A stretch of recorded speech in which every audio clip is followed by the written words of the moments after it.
process of recruiting and engaging subject matter experts in the context of an assessment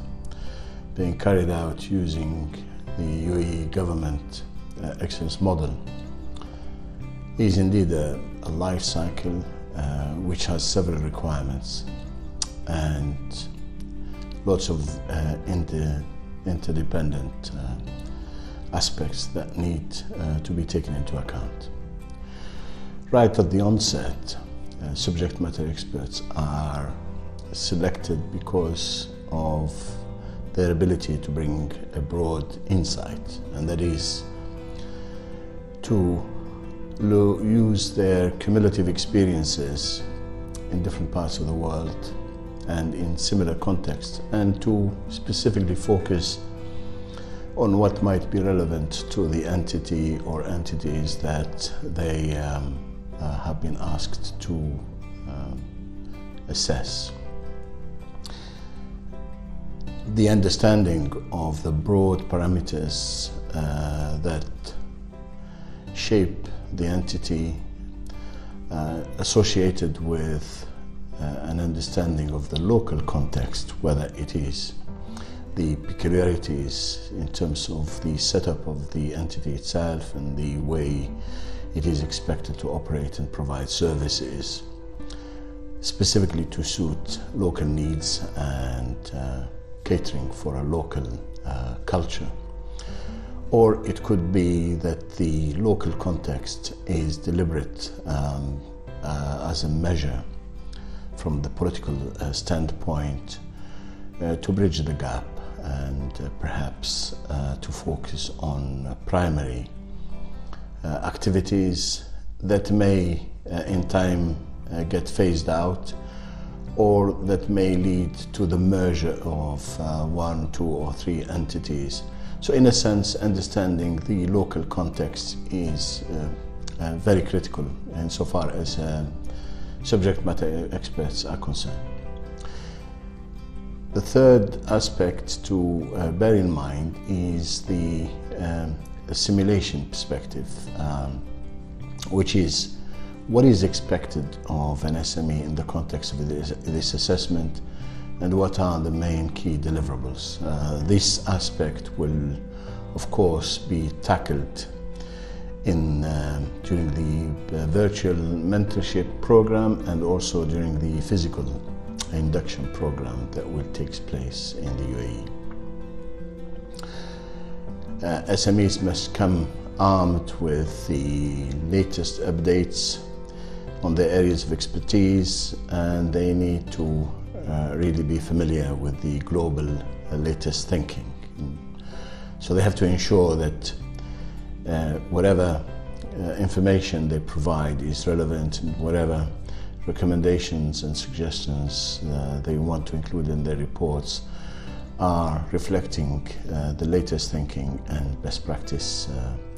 application particularly. So this requirement is critical, and SMEs must therefore be conversant with the latest management thinking in their fields of expertise. Associated with that, and since the government excellence model assessment is to measure excellence maturity against the toughest standards in the world,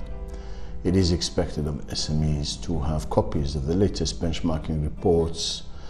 that will be relevant to the entities that they will be involved in assessing. So not only having copies of the reports, but also they need to dissect and highlight the most critical benchmarks that are used universally and that are the standards for gauging competitiveness in particular fields. The physical induction program and its attendance is mandatory. It is an opportunity for SMEs to hear from different stakeholders working in the federal government and to receive updates, to get some insight and to ask questions. But by the same time, it is also an opportunity for them to clearly understand the expectations from the main stakeholder, insofar as the SMEs are concerned, which is the government and what is expected, and also for them to derive maximum benefits with prompts and ideas that might be useful to them. The physical presence of all the SMEs is also an opportunity for creating cohesion and building synergy and starting to help build the right planning and the right preparation for the site visits. So introductions and team dynamics, and also further mentorship and guidance. We will be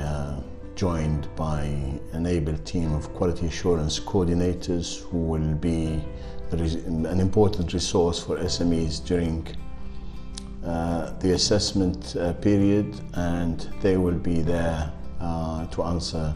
any questions and to support the preparation. The assessment itself in this particular round is slightly different, although we expect to get an effective assessment based on the criteria, based on the requirements, based on the assessment tool.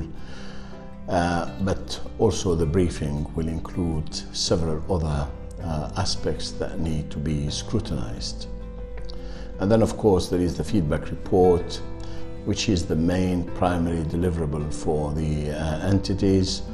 It will reflect the whole assessment process, particularly the feedback report will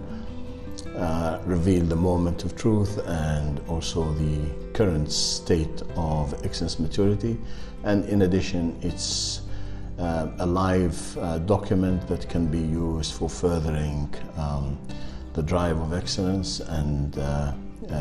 building a more accelerated momentum that can help every entity work towards achieving a leading competitive position. The final stage, of course, is the presentation to the jury, which will be interactive, which will be based on a governance process of scrutiny, evaluation, challenging some of the assertions or some of the data, some of the logic, and ultimately leading to an endorsement of the report produced by the SMEs, and to also endorse the scoring once it has been evaluated, validated, and happily accepted.